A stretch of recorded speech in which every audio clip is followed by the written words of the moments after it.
बहुत समय पहले की बात है। एक शांत झील के किनारे एक बूढ़ा सारस रहता था। वह हमेशा झील में मछलियां पकड़कर खाता और आराम से जीवन बिताता था। लेकिन धीरे धीरे झील में मछलियां कम होने लगी। अब सारस के लिए भोजन पाना मुश्किल हो गया था, जिससे वह बहुत दुखी रहने लगा।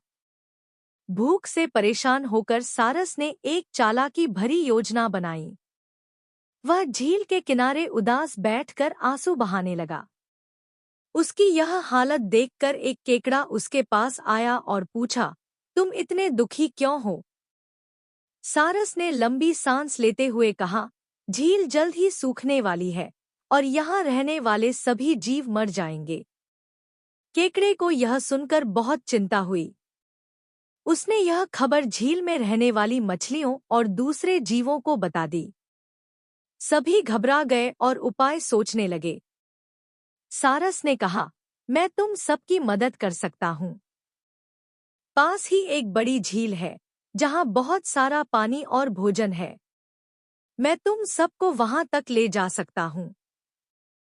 मछलियाँ और अन्य जीव अपनी जान बचाने के लिए बारी-बारी से सारस की पीठ पर बैठने लगे। लेकिन सारस उन्हें नई झील तक ले जाने के बजाय एक चट्टान पर ले जाकर खा जाता और उनकी हड्डियां वहीं फेंक देता। कुछ दिनों बाद केकड़े ने भी सारस से नई झील तक ले जाने की प्रार्थना की। सारस उसे अपनी पीठ पर बैठाकर उड़ चला। रास्ते में केकड़े ने चारों ओर देखा और उसे चट्टान पर पड़ी मछलियों की हड्डियां दिखाई दी। केकड़े को समझते देर नहीं लगी कि सारस ने सबको धोखा दिया है। केकड़े ने तुरंत अपनी तेज पकड़ से सारस की गर्दन कसकर पकड़ ली और उसे दम घुटने से मार दिया। फिर वह खुद को बचाकर झील में वापस लौट आया और बाकी जलचरों को सारस के धोखे के बारे में बता दिया। शिक्षा। लालच और धोखा हमेशा बुरे परिणाम लाते हैं। यह एक प्रेरक और शिक्षाप्रद कहानी है जो हमें लालच और धोखे के नतीजों के बारे में सिखाती है। सारस की चालाकी और धोखाधड़ी का अंत उसकी मौत में होता है, जो हमें यह सिखाता है कि सच्चाई और ईमानदारी ही जीवन में सफलता और सम्मान की कुंजी है।